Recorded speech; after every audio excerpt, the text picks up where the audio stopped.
بسم اللہ الرحمن الرحیم۔ السلام علیکم۔ سعودی عرب کے پچھلے 24 گھنٹوں کی تازہ ترین صورتحال کے ساتھ میں ہوں ساحر علی۔ سب سے پہلے شامل کریں گے ہیڈ لائن۔ وزٹ ویزے کی مدت میں توسیع اور پیش آنے والی مشکلات۔ ریسٹورنٹ میں ٹیبل سروس اتوار سے بحال، سینما بھی کھلیں گے۔ مکہ کا نجی ہسپتال 60 دن کے لیے بند۔ وزیر اعظم قومی اسمبلی سے اعتماد کا ووٹ حاصل کرنے میں کامیاب۔ متحدہ عرب امارات میں پاکستانی ٹیکسی ڈرائیور نے ایمانداری کی انوکھی مثال قائم کر دی۔ یہ تمام خبریں آج کی بلیٹن میں شامل ہوں گی، اور اب خبریں تفصیل کے ساتھ۔ کی جانب سے واضح کیا گیا ہے کہ خروجی بعودہ یا خروجی نہائی یعنی فائنل ایگزٹ پر جانے والوں کے لیے لازمی ہے کہ ان کے پاس کارآمد سفری ویزا یعنی خروجی بعودہ یا نہائی علاوہ ازیں فضائی خدمات فراہم کرنے والی کسی بھی کمپنی کی کنفرم بکنگ ہونی چاہیے۔ یاد رہے، سعودی عرب میں کورونا وائرس کی دوسری لہر کے باعث پاکستان سمیت 20 ممالک کے شہریوں کے لیے عارضی طور پر یک طرفہ سفری پابندی عائد کی گئی ہے۔ ممالک پر کورونا کی وجہ سے پابندی عائد ہے۔ ان ممالک کے افراد جو مملکت میں مقیم ہیں، انہیں مملکت سے جانے کی اجازت ہے۔ مملکت میں سفر کی غرض سے کسی بھی ہوائی اڈے پر جانے والوں کے لیے توکلنا ایپ لازمی ہے۔ محکمے کی جانب سے بتایا گیا ہے کہ گھریلو کارکن کی کفالت تبدیلی کے لیے لازمی ہے کہ اقامات جاری کرایا جائے، جس کے بعد ہی کفالت کی تبدیلی کا مرحلہ مکمل کیا جا سکتا ہے۔ اقامات جاری کرانے سے قبل کفالت کی تبدیلی کا مرحلہ مکمل نہیں کیا جا سکتا۔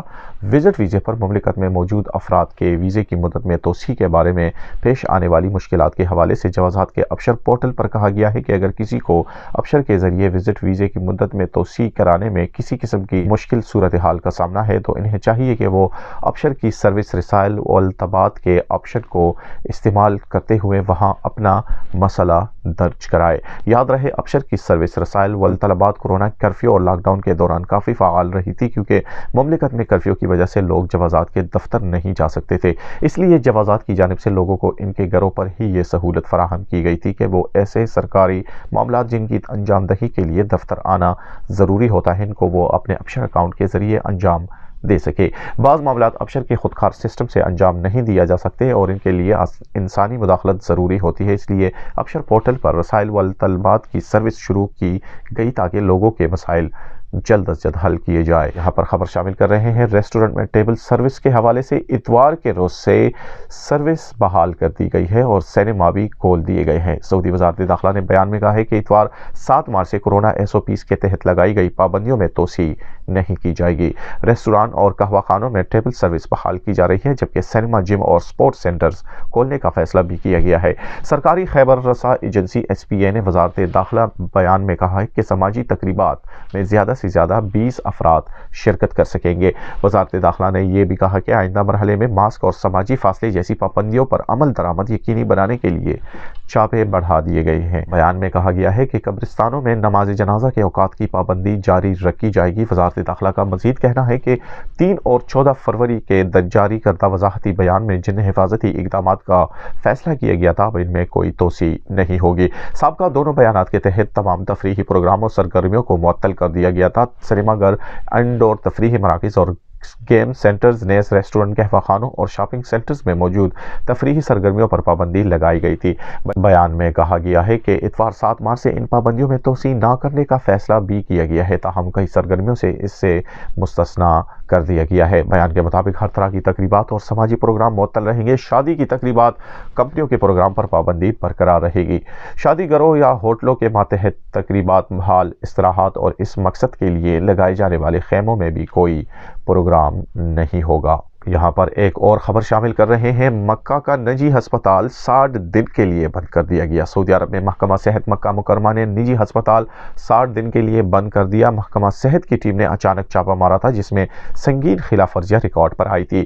عاجل ویب سائٹ کے مطابق محکمہ صحت مکہ مکرمہ کے ترجمان حامد العتیبی نے بتایا کہ محکمے کے ڈائریکٹر جنرل ڈاکٹر وائل متیر نے نجی ہسپتال میں خلاف ورزیوں کی رپورٹ کی تصدیق کر کے ہسپتال بند کرنے کے فیصلے کی توثیق کر دی ہے۔ محکمے کی ٹیم نے رپورٹ میں کہا تھا کہ ہسپتال میں جس طرح کی خلاف ورزیاں ہو رہی ہے وہ مقدس شہر کے باشندوں کی صحت و سلامتی کے لیے خطرے کا باعث ہے۔ العتیبی نے ہسپتال میں ریکارڈ کی جانے والی خلاف ورزیوں کے حوالے سے بتایا ہے کہ ہسپتال میں سلامتی وسائل کا انتظام نہیں تھا۔ شہری دفاع کے قانون کی دفعہ 21 کے تحت ایسے ہسپتال کو جہاں اس شرط پر عمل نہ ہو رہا ہو اسے بند کر دیا جاتا ہے۔ ہسپتال میں بعض ڈاکٹر بغیر لائسنس کے کام کر رہے تھے جبکہ اہم شعبوں میں کنسلٹنٹ تعینات نہیں تھے۔ معاون ڈاکٹر جنرل ڈاکٹر حاتم توقیر نے ہدایت جاری کی ہے کہ ہسپتال میں زیر علاج مریضوں کو دوسرے ہسپتالوں میں منتقل کر دیا جائے۔ ہسپتال بند کرنے کے فیصلے پر فوری عمل درآمد کیا جائے۔ مقامی شہریوں اور مقیم غیر ملکیوں کی صحت و سلامتی کے انتظامات میں لاپرواہی برتنے والے کسی بھی ہسپتال یا ہیلتھ سینٹر کے ساتھ کوئی رعایت نہیں برتی جائے گی۔ یہاں پر خبر شامل کر رہے ہیں وزیر اعظم پاکستان عمران خان کے حوالے سے۔ وزیر اعظم قومی اسمبلی سے اعتماد کا ووٹ لینے میں کامیاب رہے۔ وزیر اعظم عمران خان نے قومی اسمبلی سے اعتماد کا ووٹ حاصل کر لیا ہے۔ 340 کے ایوان میں سے 178 ارکان نے وزیر اعظم پر اعتماد کا اظہار کیا۔ صدر کی جانب سے آئین کی جس شق کے تحت اجلاس بلایا گیا ہے اس کے مطابق صدر سمجھتے ہیں کہ وزیر اعظم اکثریت کھو چکے ہیں، اس لیے انہیں اعتماد کی ووٹ کی ضرورت ہے۔ قومی اسمبلی کے 341 ارکان پر مشتمل ایوان میں حکومت کو 181 ارکان پارلیمنٹ کی حمایت حاصل ہے۔ اعتماد کے ووٹ میں کامیابی کے لیے وزیر اعظم عمران خان کو 172 ارکان کی حمایت درکار تھی۔ اسلام آباد میں حکمران اتحاد کو اکثریت حاصل تھی لیکن حکومتی امیدوار کو شکست کے بعد اکثریت اقلیت میں تبدیل ہوئی۔ میڈیا سے گفتگو کرتے ہوئے پی ڈی ایم کے سربراہ مولانا فضل الرحمان نے کہا تھا کہ عدم اعتماد سینٹ کے الیکشن میں یوسف رضا گیلانی کی کامیابی کی صورت میں ہو چکا۔ صدر مملکت نے اجلاس بلانے کے لیے بھی یہی لکھا ہے کہ اکثریت کا اعتماد کھو چکے ہیں اور اب اپوزیشن کی عدم شرکت کے بعد اس اجلاس کی کوئی سیاسی حیثیت نہیں۔ انہوں نے مزید کہا کہ عمران خان نے جس لب و لہجے میں قوم سے خطاب کیا اس سے شکست جھلک رہی ہے۔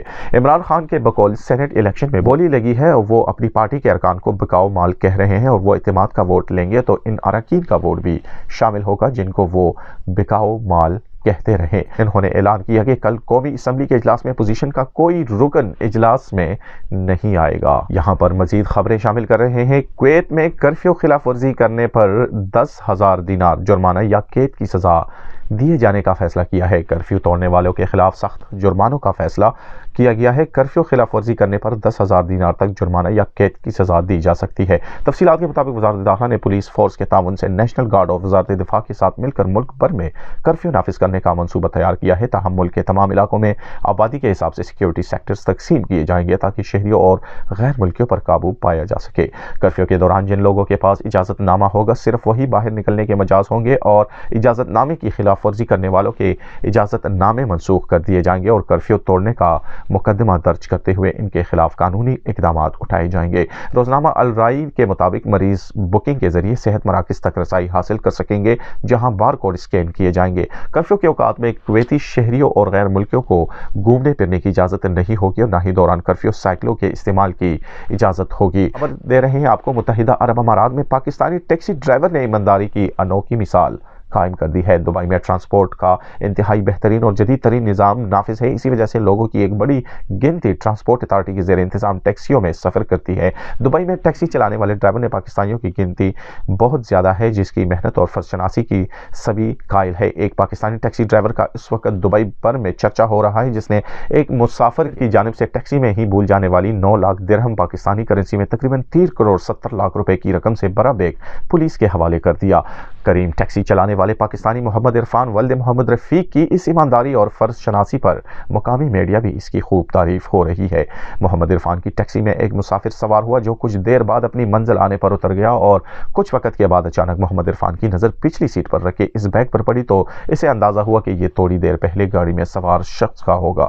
مسافر کی شناخت کی خاطر اس نے بیگ کھول کر دیکھا تو اس میں اماراتی کرنسی میں بہت بڑی رقم موجود تھی۔ تاہم محمد عرفان نے ایمانداری کی راہ پر چلتے ہوئے فیصلہ کیا کہ وہ یہ رقم اصل مالک تک ضرور پہنچا دے گا۔ وہ فوری طور پر دبئی پولیس اسٹیشن چلا گیا اور بیگ سے بڑا رقم پولیس عملے کے حوالے کر دیا۔ پولیس نے مسافر کا پتہ چلا کر رقم اس کے حوالے کر دی جس نے پاکستانی ٹیکسی ڈرائیور کا بے حد شکریہ ادا کیا۔ دوسری جانب پر دبئی پولیس اسٹیشن کے ڈائریکٹر بریگیڈیئر عبداللہ خادم سرور نے محمد عرفان کے اس ایمانداری کے صلے میں اسی تعریفی سند سے بھی نوازا ہے۔ محمد عرفان نے اپنی فرزشناسی کے بدلے میں ملنے والی اعزازی سرٹیفکیٹ پر دبئی پولیس کا شکریہ ادا کرتے ہوئے جذباتی انداز میں کہا کہ وہ اس سرٹیفکیٹ کو اپنے لیے انتہائی فخر اور خوشی کا باعث سمجھتے ہیں۔